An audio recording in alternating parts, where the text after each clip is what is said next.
Dear Archon Protonotarios, dear Dr. Prodromou, dear religious leaders, dear Archons, dear participants, dear friends. I'm extremely honored to intervene today at the ONCOR's 4th International Conference on Religious Freedom, and I would like to thank you wholeheartedly for the kind invitation. I'm proud to be here as a representative of the Parliamentary Assembly of the Council of Europe, the oldest pan-European parliamentary body, bringing together national parliamentarians from 46 European member states, as well as observer states, notably Canada, Mexico, and Japan, as well as Israel, and partners for democracy countries such as Jordan, Morocco, Palestine, and Kyrgyzstan. And it is most certainly symbolic for me to take the floor in the May 2024, where our Council of Europe is celebrating its 75th anniversary. For our founding values of human rights, democracy, and the rule of law lie at the heart of the aims of your conference. As I'm sure you well know, freedom of religion and belief are established among the fundamental human rights laid down in the European Convention of Human Rights, our jewel in the court. Yesterday, His Holiness, our Patriarch Bartholomeus, referred to the right of freedom of religion as guaranteed by the Universal Declaration of Human Rights in 1948. Our European Convention was adopted 2 years later, in 1950, and has the added value of being guaranteed through the European Court of Human Rights, based in Strasbourg as the whole Council of Europe. We recognize indeed freedom of religion as one of the foundations of a democratic society, and in its religious dimension, one of the most vital elements of believers' identity and their conception of life, but also a precious asset for atheists, agnostics, skeptics, or the unconcerned. And our organization has always maintained throughout the years a focus on how to protect and ensure freedom of religion and belief, looking through the prism of legal standards, but also through the prism of intercultural and interreligious dialogue, work on combating intolerance, discrimination, and hate speech, and many other lenses throughout the years. As you know, the Parliamentary Assembly of the Council of Europe has also been willing to be on the front line of protection of freedom of religion. Why? Because composed of national parliamentarians, as I mentioned, of 46 member states, from the left to the right of the political prism, as well with all the religious and cultural diversity of our greater Europe, our membership provides an ideal platform for debating and exchanging on questions relating to religious freedom and interreligious dialogue. Questions which can sometimes have very political dimension, as well as social, cultural, and individual implications. Indeed, it is not possible to really understand our pluralist societies or face the challenges that they are present without considering the meaning and consequences of the encounters between culture and belief within every day, between countries, but also between cities and towns. Contrary to how today's European diversity is sometimes portrayed by those who would wish to create divisions or mistrust, this intermingling of populations, cultures, and belief is absolutely nothing new in Europe. On the contrary, the Europe we know today is absolutely the result of past and continuing interaction between populations whose cultures, in the general sense, including religious, philosophical, and secular beliefs, have met, clashed, mixed, and bordered throughout continents' history. As a Greek of origin from the Asia Minor, from Sinope in the Black Sea, I have felt this very strongly in my heart. And every time I visit a European capital in my official functions, every time I'm shown traces of this intermingling of nations and religions over the centuries, I'm struck once more by this reality and how it has shaped our countries, our cultures, and our relations today. For instance, I came here straight from Vilnius. We had the pleasure and honor to hear yesterday the Archbishop of Vilnius. Lithuania is holding today the presidency of the Council of Europe Committee of Ministers. Vilnius is also a city which is an excellent example of presence of Orthodox Christians, Jews, and Catholics. But unfortunately, cultural and religious diversity has also become a source of anxiety, fear, and tension in Europe, and even more outside the continent. We are confronted almost daily with the difficulty of understanding the other's perspective and point of view. We see more and more instances of intolerance, rejection, hatred, and violence. And these are tendencies which, without doubt, destroy individual lives, social cohesion, and ultimately stability and peace. We are profoundly shocked whenever across the globe and our Europe, scorn and hatred are heaped on particular persons or communities of beliefs and convictions, or because they have manifested them. Let me dwell on two well-known examples. The Russian war of aggression against Ukraine and the current situation in the Middle East and its ramifications have geopolitical but also religious roots, and the religious dimension as part of the propaganda around them. Any framing of the Russian aggression on its neighbor in Ukraine as a holy war is an example of how the conflict can be misrepresented in this way. Likewise, the conflict in the Middle East is frequently portrayed as a conflict between two religions, which cannot, according to the discourse, coexist peacefully together. The situation in the Middle East is a tragedy for all the victims, and I'm sure that we all agree that its global impact in terms of understanding and relation between two great religions cannot be underestimated. The issues lying behind the fierce debate it engenders are incredibly complex and sensitive, and the public demonstrations we have seen across Europe and the world demonstrate that few are left unconcerned by what we see unfolding at real time. The pressure and strain put on both Jewish and Muslim individuals and communities is immense on both sides. We feel that they are portrayed as responsible, but actually they are suffering the consequences. And this will have repercussions for many years to come, I'm certain. That said, let's not forget that Christian community is considered to be the one that is most persecuted in the world. And actually, our Parliamentary Assembly has debated the issue of persecution of Christians over the years. We have seen in Europe an extraordinary spike recently in anti-Semitic incidents recorded across the continent against a background of repeated warnings of rising anti-Semitism for years. At the same time, our Assembly has been deeply concerned by the constant increase in signs of Islamophobia in Europe, also with a dramatic spike in recent years, as denounced by human rights and equality bodies at European and global levels.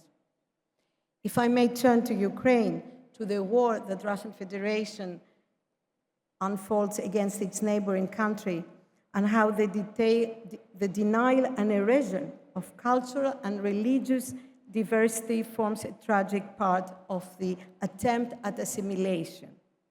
The destruction of physical signs of cultural identity, including religious artifacts and sites, might seem a lesser issue if you compare it to the massive loss of lives and other fundamental violations of human rights taking place in Ukraine. But it is ultimately part of those deliberate attempts to subdue a people.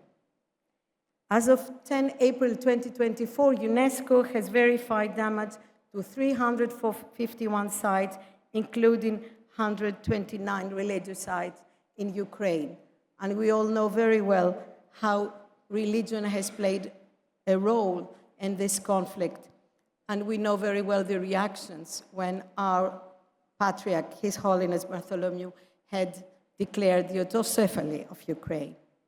In Crimea, religious communities having or assumed to have a pro-Ukrainian position have been subject to persecution and aggression. Mosques important to Muslim Tatars are no longer operable, and the Orthodox Church of Ukraine is suffering similarly with a sevenfold decrease in functioning parishes. The occupying administration supports loyal public and religious organizations, but only as long as they remain under Russian control. Religious communities that refuse to obey are subject to political persecution and harassment. Our Assembly, in a report that we will be debating in June, so in a month from now, covers also another recent example of cultural and religious conflict between two of our member states, namely Armenia and Azerbaijan.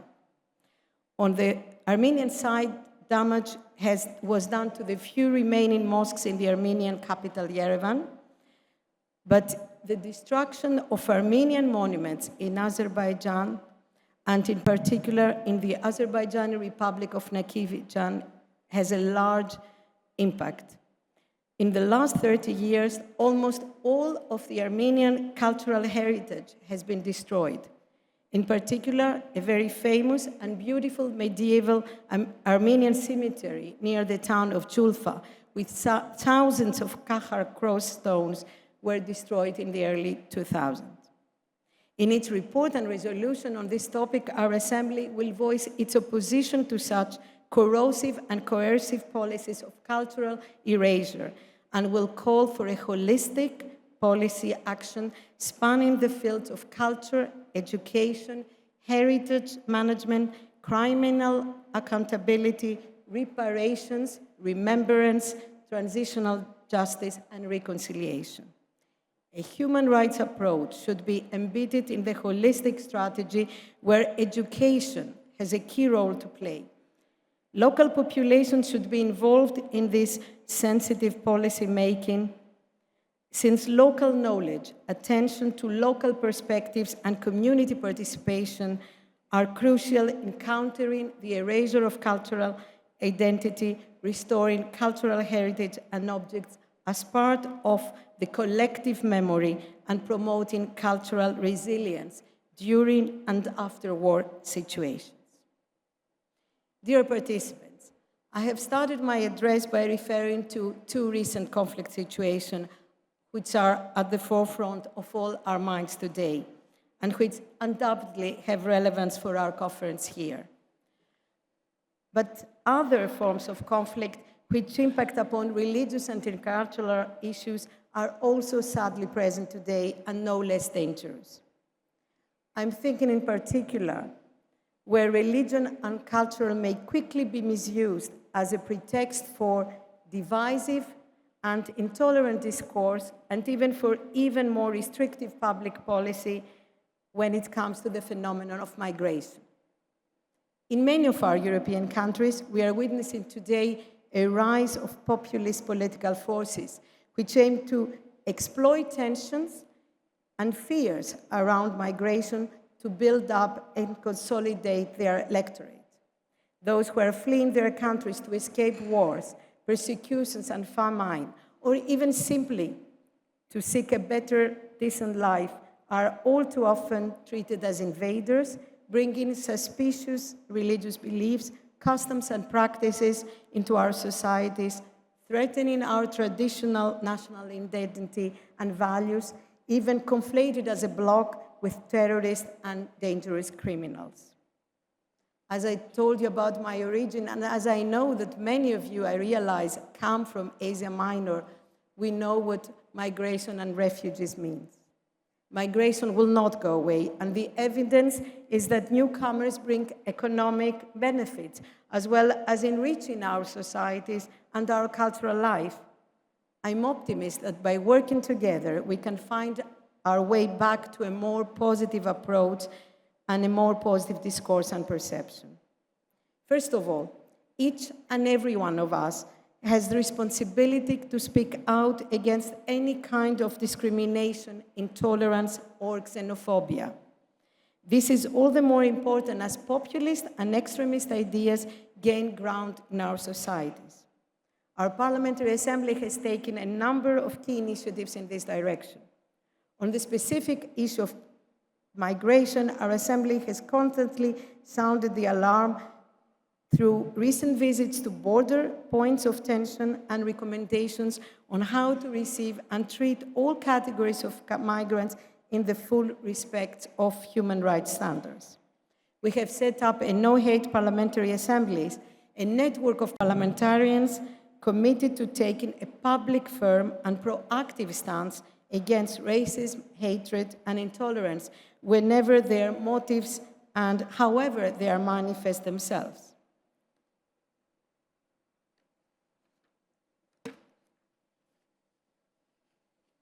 Refugees and migrants must be given the means and the space to become active members of our societies.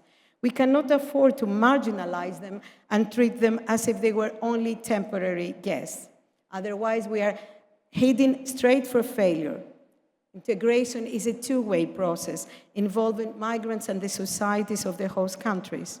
Many positive initiatives and experiences already exist, and we have everything to gain by making them more public and drawing inspiration from them. In this context, we could further explore how religious communities, which are established within our societies, can become powerful allies in welcoming the new arrivals and facilitating their integration. They also have an important role to play in terms of preparing and reassuring the welcoming communities and supporting grassroots initiatives, especially in the areas of integration and education. In general, it is important that our societies acknowledge and recognize the cultural differences existing between people of different convictions, which also arise from various historical backgrounds. The European model is a multicultural one from various, and as long as they are compatible with respect for human rights and the principles that underpin democracy, different aspects of religions and cultural identity should not only coexist, but also help determine the essence of our plural societies. Today, it's not enough to analyze the tragic events which regularly make the highlights of our media. It is not enough to dissect their causes and make repeated calls for tolerance and dialogue. We must embark resolutely on a new path, establish a new paradigm for living together, and root in the mind of our societies and our people. Instead of emphasizing what separates us and running the risk of creating societies living more and more in parallel, we should build on what unites us. Our common aim must be an open and tolerant society based on an ethic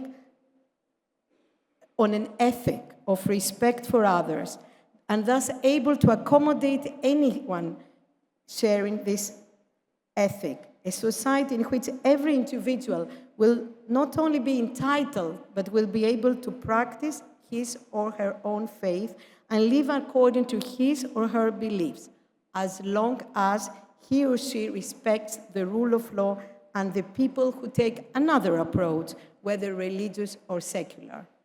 Mrs. Martinez mentioned this yesterday in her speech at the dinner, and I fully share the need to unite and not to divide. Building resilience includes drawing clear red lines as to what a multicultural, multi-religious democratic society will and will not tolerate.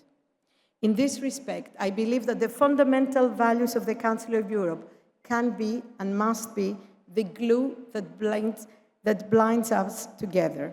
The right to freedom of thought, conscience, and religion is one of these values, and we must safeguard it effectively. This freedom of religion and belief of each person should not infringe on the freedom of religion and belief of others, nor can it undermine other fundamental values. These are the messages that have been conveyed by our Assembly on many occasions throughout the years. The equation is not always easy, but with mutual respect and by listening to each other, we can find the way through.